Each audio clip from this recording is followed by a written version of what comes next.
জীবনে টার্বোর শব্দ শুনি নাই ভাই। পার্টস না পাওয়া গেলে এরকমই পড়ে থাকবে। আর এখানে দেখতে পারতেছেন যে নিচে উপরে দুইটা চেজার, সেই একটা কালার করা হ্যারিয়ার আছে। বিসমিল্লা বলে আমার গাড়ির পিছনে মেরে দিছে, আর মারার সাথে সাথে আমার গাড়িতে একটু ড্যামেজ হয়ে গেছে। হ্যালো এভরিওয়ান, আসসালামু আলাইকুম। তো আজকে অনেক দিন পরে ক্যামেরাতে আবার বের হয়ে গেছি। এতদিন অনেক ঝামেলা গেছে, ফেসবুক পেজও ছিল না, তারপরে ভিডিও করার সাহসও পাইতেছিলাম না। আজকে অনেক দিন পরে বের হয়েছি, আর আমার সাথে আজকে আছে আমাদের স্যারডিক। দুঃখিত মনু, কী খবর? আছি ভালো, তোমার কি অবস্থা? কেমন লাগতেছে ভিডিও করতে আজকে? আজকে তো ভালোই লাগতেছে অনেকদিন পর। আর এতদিন অনেক ঝামেলা গেছে, আসলে ফেসবুক পেজ ছিল না প্রায় 8-9 দিন। এগুলো নিয়ে ডিসকাশন করব, কিন্তু ঝামেলা কিন্তু শেষ হয় নাই। গাড়ি কিন্তু স্টিল গ্যারেজে। আর আজকে আমাদের পুরোটাই হচ্ছে গ্যারেজ ব্লগ। আমার গাড়ি, ওর এলিয়েন, রিদিতের চেজার, আমাদের সবগুলা গাড়ি এইচআর অটো সলিউশনে। সো এখন আমরা আছি মোহাম্মদপুর, এখান থেকে যাব হুমায়ুন ভাইয়ের গ্যারেজে। আর আজকে সারাদিন থাকবে আমাদের গ্যারেজ ভিডিও, গ্যারেজে আমাদের গাড়ির কী কন্ডিশন আছে, কী হচ্ছে না হচ্ছে, সব কিছু থাকবে এই ভিডিওতে। So let's start the video. আর আজকের দিনটা এনজয় করেন আমাদের সাথে, নাকি? হ্যাঁ চলো। অনেক কষ্টে কথা বাইরে তোমার মুখ দিয়ে না?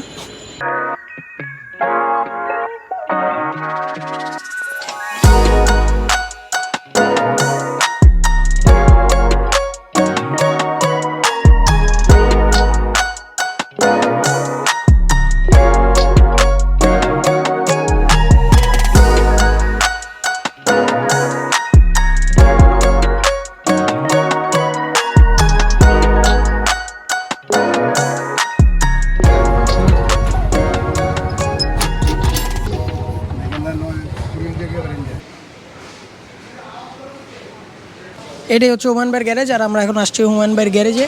এখানে কিন্তু উপরে চেজার, নিচে চেজার, সামনে মার্ক টু, আর এই যে সাদিকের এলিয়ান আছে। তো আমরা এখন এখানে আসার সাথে সাথে চেজারের যে মালিক আছে রিদিত, ও কিন্তু অলরেডি এই জায়গায় ঘুমায়। ভাইয়া ঘুম এসে পড়েছেন?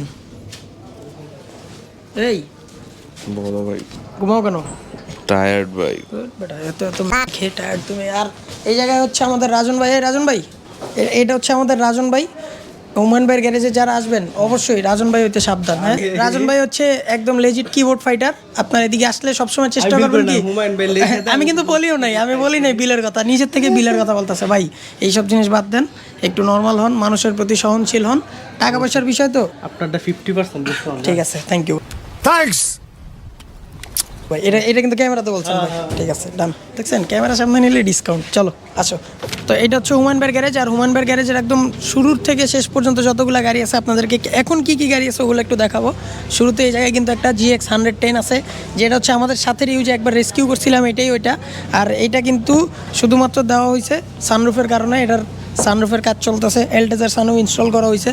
আর ভিতরে হচ্ছে সব খোলা, কারণ এটার সানরুফের কাজ চলতেছে, কমপ্লিট হবে। আর এটার কালার আর আমার কালার কিন্তু সেম, আমার গাড়ির কালার কোড আর এই গাড়ির কালার কোড সেম, কারণ আমি নিজেই দিছি। আচ্ছা, তারপরে এখানে হচ্ছে আছে একটা MRS, যেটা হচ্ছে বাংলাদেশের জয় আহসান, জীবনে বুড়া হয় না এই গাড়ি। কিন্তু এই গাড়িটা অনেকদিন ধরে খোলা রাখতেছি, কারণ এই গাড়ির নাকি কি সাসপেনশন পার্টস কি পাওয়া যায় না। দেখছেন এইসব গাড়ি কিনলে সাবধান, অনেকদিন ধরে পড়ে আছে, পার্টস না পাওয়া গেলে এরকমই পড়ে থাকবে। আর এখানে দেখতে পারতেছেন যে নিচে উপরে দুইটা চেজার, একটা আমাদের আরেকটা আমাদের হয়ে গেছে। এখন সাকিব ভাই নিচে এই গাড়িটা রিসেন্টলি। সো এটার ইঞ্জিনটা গনকেস নষ্ট হয়ে গেছিলো পানি টানি ডুইকা, তো এটার নতুন ইঞ্জিন গিয়ারবক্স লাগানো হয়েছে। আর আমাদের যে চেজারটা আছে ওইটার বিষয়ে আমরা পরে কথা বলবো, এখন না। ভাই ভাই একটু শব্দ করা যায় ভাই?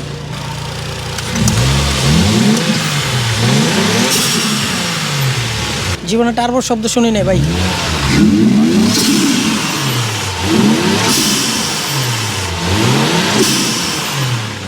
ও মাগো, মাথা মতো ঘুরে এসে থাক। এদিকে হচ্ছে আরেকটা মার্ক টু আছে GX 100, যেটা হচ্ছে নির্ঝরের। এটারও সামনে টাচ আপ মারা হয়েছে, কারণ রিসেন্টলি দেখছিলাম ও মনে হয় কক্সবাজার গেছিলো, তখন হয়তো বা এটার বাম্পার একটা ড্যামেজ হয়েছিল, আমি জানি না শিওর, কিন্তু এটাই। আর এখানে আমার গাড়িও আছে, এইটা কিন্তু আমার গাড়ি, হ্যাঁ গরিবের গাড়ি, এটা আমার। এটার স্টোরিটা বলবো একটু পরে, এখনই না, এটার স্টোরিটা বলবো একটু পরে। তারপরে সামনে আছে আমাদের সাদিকের এলিয়ান। আর এই যে এইসব গাড়ি যে দেখতেছেন না, এই যে এক্সিও, তারপরে যে অ্যাম্বুলেন্স নাকি জানি একটা আছে, কিডন্যাপের গাড়ি, এইসব গাড়িগুলো কিন্তু নর্মালি ছোটোবেলা থেকেই দেখতেছি যে এখানে পড়ে আছে। আর সাদিকের গাড়িটা এটা নেওয়া হয়েছে কারণ আমাদের আরাম করার মতো গাড়ি নেই। সো এই গাড়িটা নেওয়া হয়েছে আরাম করার জন্য, কিন্তু আরাম তো হারাম হয়ে গেছে, নেওয়ার সাথে সাথে 1 মাসের ছুটিতে ডেন্ট পেন্টে দেওয়া হয়েছে। আর এখানে একটা আছে কি জানি, এটা ভক্সওয়াগন পোলো। আচ্ছা ঠিক আছে, এটা নিচে আমাদের জিসান ভাই। ব্যবসার জন্য নিছিল, আমারও বলছিল ভাই সেই কন্ডিশন বাইক পাড়া দিলেই ভাগে, এই গাড়ি আজকে 6 মাস ধরে পড়া, সব চাওয়াজ। আর এটা হচ্ছে ইসমাইল ভাইয়ের গাড়ি, এটাও শুধু শুনি বিল্ড হয়, আর কিছুই হয় না, খালি বিল্ড হয়, শুধু শুনতেছি কিন্তু রেডি আর হচ্ছে না গাড়ি। আর এই যে একটা আইএসটি আছে, আমাদের জীবনে এই আইএসটি জিনিসটা খুব ব্যাড বাজ দিছে একটা সময়। এই আইএসটিটা মনে হয় 1-1.5 বছর ধরে শুধু ডেন্ট পেন্ট চলতেছে, সমস্যা নেই। আর এখানে সেই একটা কালার করা হ্যারিয়ার আছে, যেটার কালারটা খুবই সুন্দর। লাইটগুলো বই ক্যামেরার মধ্যে কতটুকু বুঝে যেতেছে আই ডোন্ট নো, কিন্তু এই গাড়ির কালার খুবই সুন্দর। যেমন আমাদের চেজারটা হচ্ছে আপনার হোয়াইটের মধ্যে ব্লু শেড, আর এটা হচ্ছে হোয়াইটের মধ্যে গ্রিন শেড। আর এই গ্রিনটা খুব বেশি চোখে লাগার মতো গ্রিন, মানে এক্সেস, খুব সুন্দর হয়েছে। আর হুমায়ুন ভাই এখান থেকে কালার যতগুলো গাড়ি বের হয়েছে ততগুলোর মধ্যে ফিনিশিং খুব ভালোই দেখছি, খারাপ না। এটার মধ্যে ওয়ান অফ দেম এটা। আর এলিয়নের ফিনিশিংটা কেমন আছে এটাও দেখার বিষয়। তাছাড়া আর আমাদের কোনো এক্সপেকটেশন নাই। আর আমাদের গাড়িগুলো যে দিছি এগুলোও হোপফুলি খুব সুন্দরভাবেই কাজ হবে, যেগুলো নর্মালি অন্যান্য গ্যারেজে হাত দিতেও ভয় পাবে, ওই ধরনের গাড়িগুলো হুমায়ুন ভাই দেখি হাসি মুখে একদম কমপ্লিট করে দেয়। এটা হুমায়ুন ভাইয়ের একটা ট্যালেন্ট, তার সামনে বললাম না, কিন্তু ভিডিওতে তো দেখবেই, ব্যাপার না। কিন্তু এই ট্যালেন্টের আবার দামও রাখে প্রচুর, এমন না যে কম টাকায় করে দিতেছে, অনেক অনেক টাকা নিতেছে, কিন্তু আমাদের বেলা একটু কম নেওয়ার কথা, কিন্তু তখনও বেশি নিতেছে। সো ব্যাপার না, কাজটা তো 100-100 হইতেছে, এইটাই ম্যাটার করে। আর এখন আপনাদেরকে স্টোরি বলবো যে আমাদের চেজার আর আমার গাড়ি এখানে কি করে, এই স্টোরিটা আপনাদের সাথে শেয়ার করবো। So let's go. আমাদের গাড়িগুলো তো পুরান গাড়ি, হ্যাঁ, তো এই পুরান গাড়ির ক্ষেত্রে তো কোনো কিছু নতুন পাওয়া যায় না। তা আমাদের এই ইঞ্জিন গিয়ার বক্সগুলো কি রিকন্ডিশন কিনা বেটার নাকি রিবিল্ড করা বেটার, এটা একটু বলেন। রিভিল করলে তো নিজেরটা নিজে জানা যেতেছে কি কি করতেছি আমরা, আর রিকন্ডিশনের ব্যাপারটা তো ইঞ্জিনের ভিতরে আমরা জানতে পারতেছি না কি করতেছি। তো রিকন্ডিশনগুলো অনেক সময় খারাপ করে, অনেক সময় ভালো পড়ে, তো এটা 10টার মধ্যে একটা খারাপ পড়তেই পারে। আর রিকন্ডিশন আমরা যেটা রিভিল করি, রিভিলটা তো এভরিথিং সব কিছু একটার পর একটা আমরা দেখে শুনে সব কিছু নিজের হাতে বিল করি। তো সেক্ষেত্রে আমি মনে করি যে বিল করাটা বেটার। বিল্ড করাটা যেহেতু বেটার, তাহলে আমার দিয়ে কিনে নেন কেন ভাই? Are you comedy me?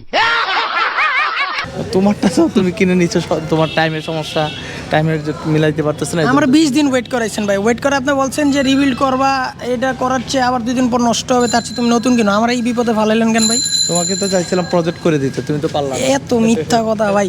ভাই এখন তাহলে আমরা কি চেজার, আমাদের যে চেজারটা দেওয়া হয়েছে আপনার কাছে, এইটার কি একটা ভালো পারফরমেন্স পাওয়া আমরা আশা করতে পারি? ইনশাল্লাহ ইনশাল্লাহ।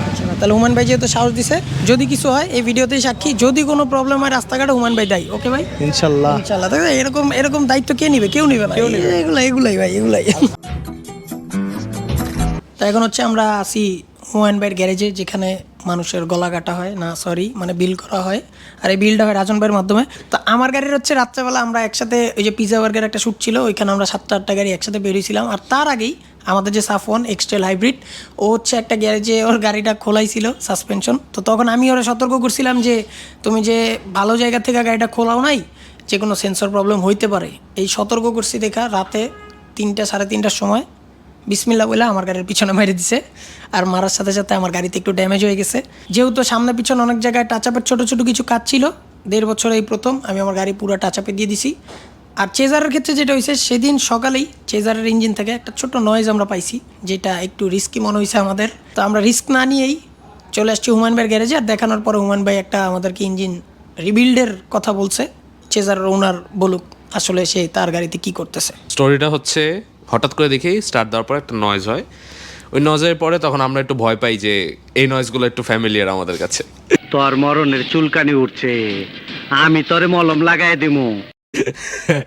যে এই নয়েজটা অন্যান্য অনেক গাড়িতেই শোনা গেছে, হ্যাঁ এখন আমার গাড়িতে আবার দেওয়া হচ্ছে। তারপর পরের দিন সকালবেলায় হুমায়ুন ভাইয়ের গ্যারেজে আসি। আসার পরে হুমায়ুন ভাইয়া খুব বড় একটা শক দেয় আমাকে, ওই শকটা আমি নিতে পারি নাই। সো হুমায়ুন ভাইকে বললাম যে রিবিল্ডে চলে যান। রিবিল্ডে গেলে হুমায়ুন ভাই আমাদেরকে ইনসিওরিটি দিল যে এর থেকে আরো বেটার কিছু আমি পাবো। সো আমি এই কারণে রিবিল্ডে গেলাম, এখন রিবিল্ড হচ্ছে, বেটার পারফরমেন্স পাবো ইনশাল্লাহ।